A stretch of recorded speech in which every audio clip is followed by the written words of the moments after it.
السلام علیکم ورحمۃ اللہ۔ ترجمہ تفسیر القرآن الکریم، سبق نمبر 208، پارہ 6 سورہ المائدہ، آیت نمبر 45 تا 47۔ اعوذ باللہ من الشیطان الرجیم۔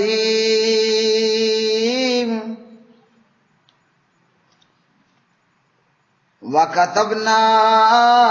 عَلَيْهِمْ فِيهَا أَنَّ النَّفْسَ بِالنَّفْسِ وَالْعَيْنَ بِالْعَيْنِ وَالْأَنْفَ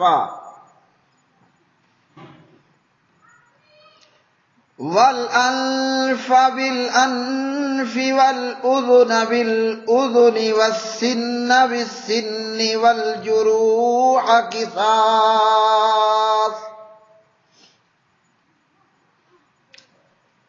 فَمَن تَصَدَّقَ بِهِ فَهُوَ كَفَّارَةٌ لَّهُ، وَمَن لَّمْ يَحْكُم بِمَا أَنزَلَ اللَّهُ فَأُولَٰئِكَ هُمُ الْفَاسِقُونَ، وَمَن لَّمْ يَحْكُم بِمَا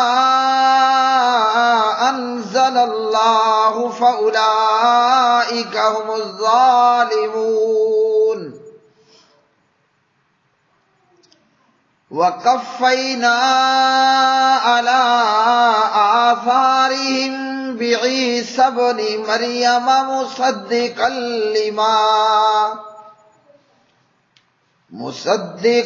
لِّمَا بَيْنَ يَدَيْهِ مِنَ التَّوْرَاةِ، وَآتَيْنَاهُ الْإِنجِيلَ فِيهِ هُدًى وَنُورٌ وَمُصَدِّقًا لِّمَا بَيْنَ يَدَيْهِ مِنَ التَّوْرَاةِ وَهُدًى وَمَوْعِظَةً لِّلْمُتَّقِينَ۔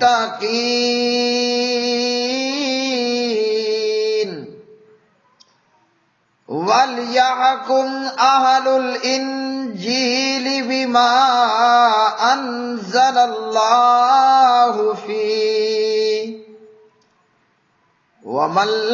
لَّمْ يَحْكُم بِمَا أَنزَلَ اللَّهُ فَأُولَٰئِكَ هُمُ الْفَاسِقُونَ۔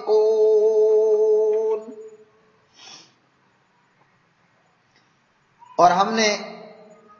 اس میں ان پر لکھ دیا کہ جان کے بدلے جان ہے، آنکھ کے بدلے آنکھ، ناک کے بدلے ناک، اور کان کے بدلے کان، اور دانت کے بدلے دانت، اور سب زخموں میں برابر بدلہ ہے۔ پھر جو اس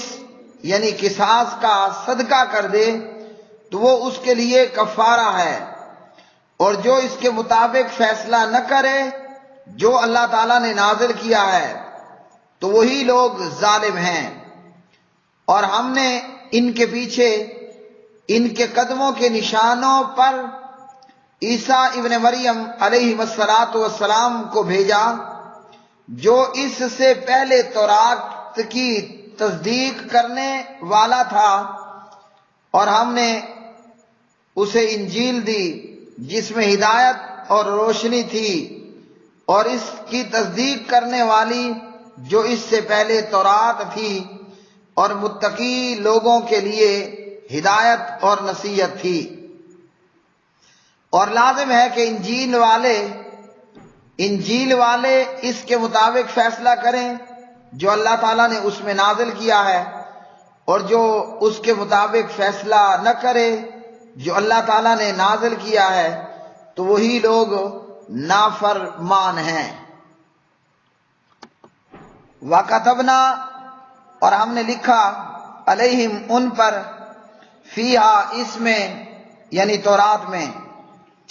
انا کہ بے شک ان نفسا جان، بالنفس جان کے بدلے ہے، والعین اور آنکھ، بالعین آنکھ کے بدلے، والانفا اور ناک، بالانف ناک کے بدلے، والاذن اور کان، بالاذن کان کے بدلے، والسن اور دانت، بالسن دانت کے بدلے، والجروح اور زخموں کا قصاص قصاص ہے۔ فمن پھر جو شخص تصدیٰ کا معاف کر دے بھی اس کو یعنی اس زخم کو، فہوا تو وہ کفارتن کفارہ ہوگا، لہو اس کا، ومن اور جو شخص لم یحکم نہ فیصلہ کرے، بما اس کے ساتھ جو انزل اللہ نازل کیا اللہ تعالیٰ نے، فاولئک تو یہی لوگ ہیں الظالمون ظالم۔ وکفینا اور ہم نے پیچھے بھیجا، علی آثارہم ان کے قدم بقدم، بعیسی ابن مریم عیسیٰ ابن مریم علیہ السلام کو، مصدقاً تصدیق کرنے والا، لما اس کی جو یعنی اس کتاب کی جو بین یدئی اس سے پہلے تھی، من التورات تورات یعنی تورات، وآتیناہ اور ہم نے دی اس کو یعنی عیسیٰ کو، الانجیل انجیل، فیہ اس میں، ہدن ہدایت، ونور اور روشنی تھی، ومصدقاً اور تصدیق کرنے والی تھی، لما اس کی جو بین یدیہ اس سے پہلے تھی، من التورات تورات، وہدن اور ہدایت، وموعظۃ اور نصیحت، للمتقین متقیوں کے لیے، ولیحکم اور چاہیے کہ فیصلہ کریں، اہل الانجیل اہل انجیل، بما اس کے ساتھ جو انزل اللہ نازل کیا اللہ تعالیٰ نے، فیہ اس میں، ومن اور جو شخص لم یحکم نہ فیصلہ کرے، بما اس کے ساتھ جو انزل اللہ نازل کیا اللہ تعالیٰ نے، فاولئک تو یہی لوگ ہیں الفاسقون فاسق یعنی نافرمان۔ پیارے بھائیوں اور میری بہنوں، آج کے سبق میں اللہ سبحانہ و تعالیٰ نے قصاص کے متعلق ڈیٹیل بتائی، بیان فرمایا۔ اس آیت مبارکہ میں بھی یہودیوں کو ڈانٹ ڈپٹ ہے کہ جس طرح یہودیوں نے رجم کے متعلق تورات کے حکم کو ماننے سے انکار کیا، تبدیل کیا، اسی طرح زخموں کے متعلق بھی جو اللہ تعالیٰ کی کتاب میں تورات میں احکامات تھے ان کو بھی معطل کیا اور ماننے سے انکار کیا۔ زخموں کے تعلق سے اب بھی تورات کے اندر یہ ساری تعلیمات موجود ہے کہ قاتل کو مقتول کے بدلے قتل کیا جائے گا، کسی نے کسی کی آنکھ پھوڑ دی بدلے میں اس کی آنکھ کو پھوڑا جائے گا، ناک کاٹ دیا بدلے میں ناک، کان کاٹ دیا بدلے میں کان کاٹا جائے گا، دانت توڑ دیا بدلے میں دانت توڑا جائے گا، کسی نے کسی کو کوئی زخم دیا اسے بھی بدلے میں اسی طرح کا زخم ڈالا جائے گا۔ تو جیسے رجم کے متعلق یہود کی ہیرا پھیریاں اور ان کا نہ ماننا اور اس کی خلاف ورزی کرنا، اسی طرح نیچے دیگر معاملات کے اندر بھی یہود نے تورات کی تعلیمات کو ماننے سے بھی انکار کیا، یعنی وہ قرآن پاک کے تو انکاری ہیں ہی ہیں، ساتھ میں تورات کے بھی منکر تھے۔ تو جیسے رجم ہوا، مقتول کے بدلے میں قاتل کا قتل کرنا ہوا، دیگر معاملات میں بدلہ لینا ہوا، تو انہوں نے تورات کو بھی چھوڑ دیا۔ اگر تورات پر یہود عمل کر لیتے تو کلمہ پڑھے بغیر کوئی چارہ نہ ہوتا۔ تو جیسے رجم اور قتل اور زخموں کے متعلق تعلیمات تورات کو پس پشت ڈالا، اسی طرح تورات کی تعلیم نے یہ بتایا تھا کہ جناب حضرت محمد بن عبداللہ بن عبد المطلب محمد الرسول اللہ صلی اللہ علیہ وسلم کے تعلق سے جو تورات کی تعلیم تھی یہود نے اس سے بھی انکار کیا۔ جیسے وہ راہب کا واقعہ کہ بہت بچپنے میں ابو طالب صاحب پیارے نبی علیہ الصلوۃ والسلام کو شام کے تجارتی سفر میں لے کر جا رہے ہیں۔ راستے میں ایک گرجے سے اور راہب کے پاس سے گزر ہوا تو راہب نے ابو طالب سے پوچھا یہ کون؟ ابو طالب نے بتایا میرا بھتیجا ہے، عبداللہ کا بیٹا ہے، باپ اس کا فوت ہو چکا ہے وغیرہ وغیرہ۔ وہ راہب کہنے لگا جو میں نے دیکھا اگر آگے موجود یہودیوں نے دیکھ لیا اور اس کے حسب نسب متعلق انہیں علم ہو گیا تو یہودی اسے حسد میں قتل کر دیں گے۔ تو جیسے دیگر احکامات تورات کو یہود نے پس پشت ڈالا، اسی طرح حضرت محمد الرسول اللہ صلی اللہ علیہ وسلم کے متعلق بھی یہود نے تورات کی ہی تعلیمات کو ماننے سے اور عمل پیرا ہونے سے انکار کر دیا۔ بہرحال یہاں بھی اللہ رب العالمین نے ان کو ڈانٹ ڈپٹ سنائی ہے اور فرمایا کہ زخموں کے اندر بھی جو ہے وہ قصاص ہے۔ اور اسی طرح اگر عورت کا قاتل مرد ہے تو اس کو قاتل کو مقتول کے بدلے میں قتل کیا جائے گا، چاہے وہ قاتل یا وہ زخم دینے والا کسی چھوٹے قبیلے کا ہو یا بڑے قبیلے کا ہو، عالی النسل ہو یا کوئی اور کم نسل کا ہو، قصاص میں سب برابر ہوں گے۔ اور ہمارے نبی علیہ الصلوۃ والسلام نے ہمیں بھی یہ تعلیم دی ابو داؤد کتاب الجہاد میں، اور اسی طرح مسند امام احمد اور نسائی اور ابن ماجہ میں، المسلمون تتکافؤ دماؤہم، مسلمانوں کے خون برابر ہیں۔ ہاں مسلمان کو کافر کے بدلے قتل نہیں کیا جائے گا، کیونکہ نبی علیہ الصلوۃ والسلام کا یہ فرمان ہے، اور آپ صلی اللہ علیہ وسلم صحیح بخاری میں 6915 میں فرماتے ہیں وَأَلَّا يُقْتَلَ مُسْلِمٌ بِكَافِرٍ، کافر کے بدلے مسلمان کو قتل نہیں کیا جائے گا، اس وجہ سے کہ کافر مسلمان کا کفر برابر نہیں ہو سکتا۔ اچھا جی، اور یہاں آیات بینات کے اندر اللہ سبحانہ و تعالیٰ نے پیچھے کی آیت میں بتایا جو اللہ کی نازل کردہ شریعت اور احکامات مطابق فیصلہ نہیں کرتا وہ لوگ کافر ہیں، اور یہاں اس آیت کے اندر بتایا کہ وہ لوگ ظالم ہیں۔ جو اللہ تعالیٰ نے نازل کیا اس کی نازل کردہ شریعت مطابق جو لوگ فیصلہ نہیں کرتے، فیصلہ کرنے والے وہ ظالم ہیں۔ اسی طرح آج کی تلاوت شدہ آیات میں فرمایا کہ جو اللہ کے نازل کردہ کے مطابق فیصلہ نہیں کرتے تو وہی لوگ فاسق ہیں۔ تو تین قسم کے ورڈ یوز کیے، کافر، ظالم اور فاسق۔ ان کا خلاصہ یہ ہے کہ اگر کوئی سرے سے یہود کی طرح اللہ تعالیٰ کے احکامات کا انکاری ہو جاتا ہے تو وہ کافر ہے، اور کوئی مسلمان ہے احکام الہیہ کو مانتا ہے مگر فیصلہ اس کے مطابق نہیں کرتا، جیسے ہمارے ملک کے اندر احکامات الہیہ کو ہم مانتے ہیں، ہم سپریم مانتے ہیں وحی کو، قرآن پاک کو اور حدیث کو، لیکن 20 مقدمات کے اندر کتاب اللہ مطابق فیصلہ نہیں ہوتا، تو یہ مانتے ہیں مگر فیصلہ اس مطابق نہیں کرتے۔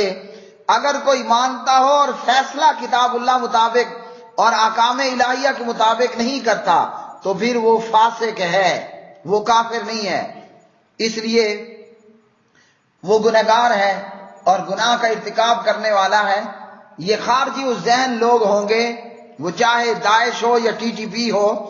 کہ جنہوں نے مسلمان ملکوں پر، حکومتوں پر اور عدالتوں پر کافر ہونے کا فتویٰ جڑ دیا، اور پھر کلمہ پڑھنے والوں کی جان، مال، عزت، آبرو اور مال و املاک کے بھی درپے ہوئے۔ تو یہ خارجی ذہنیت رکھنے والے لوگ کہ جنہوں نے فاسق گنہگار لوگوں کو اور کفر کا فتویٰ لگایا، اور خارجیوں متعلق الخوارج من کلاب النار، خارجی جہنمی کتے ہیں۔ تو ایک بندہ ہے وہ احکام الہی کا انکار کرتا ہے، اور ایک ہے کہ انکار نہیں کرتا ہے، اقراری مگر فیصلہ احکام الہیہ مطابق، کتاب اللہ مطابق، شریعت مطابق نہیں کرتا تو وہ ظالم ہے اور فاسق ہے۔ اور اس امت کے اندر بھی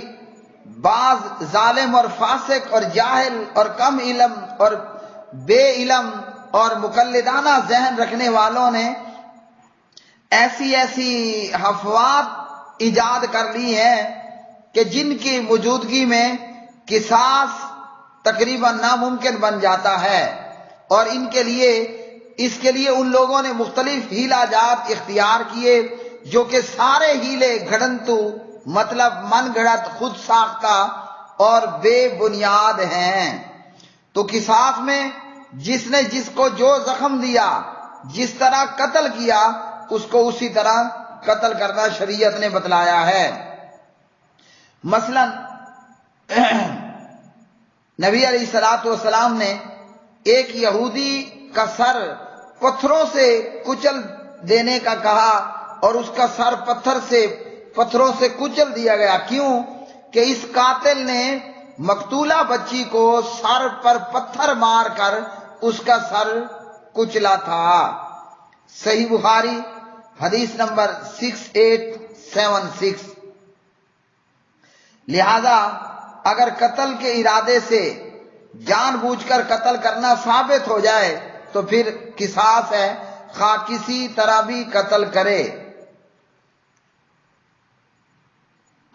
اور اسی طرح معافی کے متعلق اللہ سبحانہ و تعالیٰ نے فرمایا کہ جو صدقہ کر دے، معاف کر دے تو وہ اس کے لیے کفارہ ہے۔ عبادہ بن صامت رضی اللہ تعالی عنہ مسند امام احمد میں 22767 نمبر پر اور السنن الکبریٰ للنسائی میں راوی ہیں، نبی علیہ السلام نے فرمایا جس شخص کے جسم پر کوئی زخم لگایا جائے پھر وہ اسے معاف کر دے تو جتنا اس نے معاف کیا اللہ تعالیٰ اتنا ہی اس کے گناہوں کا کفارہ بنا دے گا۔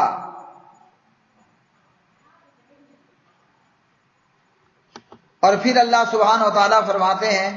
ہم نے ان کے پیچھے عیسیٰ علیہ السلام کو بھیجا۔ عیسیٰ علیہ السلام کے متعلق اللہ رب العالمین نے یہاں بیان فرمایا، مطلب اس کا عیسیٰ علیہ السلام کوئی نئی شریعت یا نیا دین لے کر نہیں آئے تھے، بلکہ وہ تو خود اسی شریعت کے پیروکار تھے، اور انجیل بھی اسی شریعت کی پیروکاری کا حکم دیتی تھی، یعنی جو کچھ تورات میں تھا۔ عیسیٰ علیہ السلام نبیوں یعنی اپنے سے سابقہ کتابوں یا نبیوں کو منسوخ کرنے نہیں آئے، بلکہ فرمایا کہ میں تو انہیں پورا کرنے آیا ہوں، کیونکہ میں تم میں سے سچ کہتا ہوں، میں اسے پورا کرنے کے لیے آیا ہوں۔ تو جناب عیسیٰ علیہ السلام وہ تورات کی تعلیمات کو مکمل، کامل، اکمل اور کمپلیٹ کرنے کے لیے مبعوث کیے گئے، اور اسی طرح عیسیٰ علیہ السلام کو ملی گئی کتاب انجیل کا بھی یہی مقصد تھا۔ لیکن ان ظالم یہودیوں نے عیسیٰ علیہ السلام کا بھی انکار کر دیا، انجیل کی تعلیمات کو بھی پس پشت ڈال دیا، اور اس پہ ظلم یہ کہ عیسیٰ علیہ السلام کی جان کے بھی یہ ظالم لوگ درپے ہوئے۔ یعنی ہمارے نبی، کائنات کے نبی، آسمان والوں کے نبی، زمین والوں کے نبی، جنات کے نبی، اپنوں کے نبی، غیروں کے نبی، عربیوں کے نبی، اجمیوں کے نبی، انی رسول اللہ علیکم جمیعا، سب کے نبی حضرت محمد بن عبداللہ محمد الرسول اللہ صلی اللہ علیہ وسلم کا انکار یہودیوں نے تو کیا ہی کیا ہے نا۔ یہ وہ ظالم تھے کہ انہوں نے عیسیٰ علیہ السلام کا اور انجیل کا بھی انکار کر دیا، حالانکہ عیسیٰ علیہ السلام موسوی شریعت کو، تورات کی تعلیمات کو کنٹینیو کرنے آئے تھے، اور اس پر جو عمل ختم ہو گیا تھا اس عمل کو دوبارہ سے زندہ کرنے آئے تھے، اور اس شریعت کی، تورات کی تعلیمات کو مزید کامل، مکمل اور کمپلیٹ کرنے آئے تھے۔ لیکن ان خبیث یہودیوں نے وہاں بھی وہی کام کیا جو کام ان کا محمد رسول اللہ صلی اللہ علیہ وسلم کے متعلق تھا۔ آپ صلی اللہ علیہ وسلم کو بھی زہر دیا گیا، آپ صلی اللہ علیہ وسلم پر بھی جادو کیا گیا، آپ صلی اللہ علیہ وسلم کو جان سے مارنے آپ علیہ الصلوۃ والسلام گئے تو یہودی نے یہ پروگرام بنایا کہ آپ پر اوپر سے چکی گرا دی جائے، آٹا پیسنے والی گندم پیسنے والی چکی، پتھر ہوتے ہیں دو بڑے بڑے، بندے کو تو کچل کر وہ سرما بنا دیتی، لیکن جبریل آئے اور آپ کو کہا کہ یہاں سے اٹھ جائیے۔ تو اسی طرح مشرکین مکہ کے ساتھ یہ یہود ملے، اور آج تک یہ یہود اسی کوشش میں دن رات سوچ و بچار میں ہوتے ہیں کہ کیسے ہم اسلام کو اور مسلمانوں کو ختم کر ڈالیں۔ تو جو کالے کرتوت ان کے محمد الرسول اللہ صلی اللہ علیہ وسلم کے حوالے سے تھے، ان ظالم یہودیوں کے یہی کالے کرتوت عیسیٰ ابن مریم علیہ السلام کے حوالے سے بھی تھے، حالانکہ وہ تو موسوی شریعت پر عمل کرنے والے اور موسوی شریعت کو مکمل، کامل، اکمل اور کمپلیٹ کرنے کے لیے بھیجے گئے تھے۔ لیکن شامت اعمال، بدبختی اور بد نصیبی ان یہود کی، انشاءاللہ وہ دن دور نہیں ہے کہ جب درخت درخت بول بول کر کہے گا، جب پتھر پتھر بول کر کہے گا کیا مجاہد میرے پیچھے یہودی چھپا ہے، اس خبیث کی گردن مار دے، سوائے یہودیوں کے اس مخصوص درخت کے۔ تو اللہ سبحانہ و تعالی نے بیان فرمایا ان آیات بینات کے اندر اس بات کو، اور یہاں ان کتابوں کے حوالے سے اللہ سبحانہ و تعالی نے فرمایا کہ ان میں ہدایت اور نور تھا، مطلب کہ جو آسمانی کتابوں کی تعلیمات پہ عمل پیرا ہو جاتا ہے، جو اللہ کی نازل کردہ شریعت اور آسمانی کتابوں کی تعلیمات پہ عمل کر لیتا ہے، اس کے لیے دنیا بھی روشن ہو جاتی ہے، اس کے لیے آخرت بھی روشن ہو جاتی ہے، وہ ہدایت پر آ جاتا ہے، وہ جنت کے راستے پر آ جاتا ہے، اور اس کے لیے یہاں دنیا میں بھی نور مطلب روشنی، اور آخرت میں بھی نور اور روشنی۔ اور جو اللہ کے ذکر سے، اللہ کی شریعت سے، اللہ کے احکامات سے منہ موڑ لیتا ہے تو پھر اللہ رب العالمین نے فرمایا ہم ایسوں کو قیامت کے دن اندھا کھڑا کریں گے۔ جب یہ قیامت کے دن اپنی قبروں سے اٹھائے جائیں گے تو یہ شریعت کی مخالفت کرنے والے، شریعت کے احکامات کو پس پوشت ڈالنے والے، یہ لوگ اندھے بنا کر کھڑے کیے جائیں گے، اور پھر روئیں گے اور پیٹیں گے اور کہیں گے کہ یا رب ہمیں اندھا کیوں کھڑا کیا، کیوں کہ ہم تو دنیا میں اچھی بھلی چنگی بھلی آنکھیں رکھنے والے لوگ تھے اور ہم دیکھنے والے لوگ تھے۔ تو جو اللہ کی نازل کردہ کتابوں، شریعت پر عمل پیرا اور احکامات پر عمل پیرا کرنے والا، عمل کرنے والا ہوگا، عمل پیرا ہونے والا ہوگا، وہ کیا ہوگا کہ وہ قیامت کے دن میں روشنیوں میں ہوگا، اور جنہوں نے یعنی اس کو سمجھائی دے رہا ہوگا اور اس کو سارا معاملہ سجھائی دے رہا ہوگا، سمجھائی بھی ہوگی سجھائی بھی ہوگی، لیکن جس نے اللہ کے احکامات کو پس پشت ڈال دیا تو پھر قیامت کے دن میں اللہ رب العالمین اسے اندھا اٹھائے گا اور وہ روئے گا کہ ہاں میں تو دنیا میں بڑا آنکھوں والا تھا۔ وآخر دعوانا الحمدللہ رب العالمین۔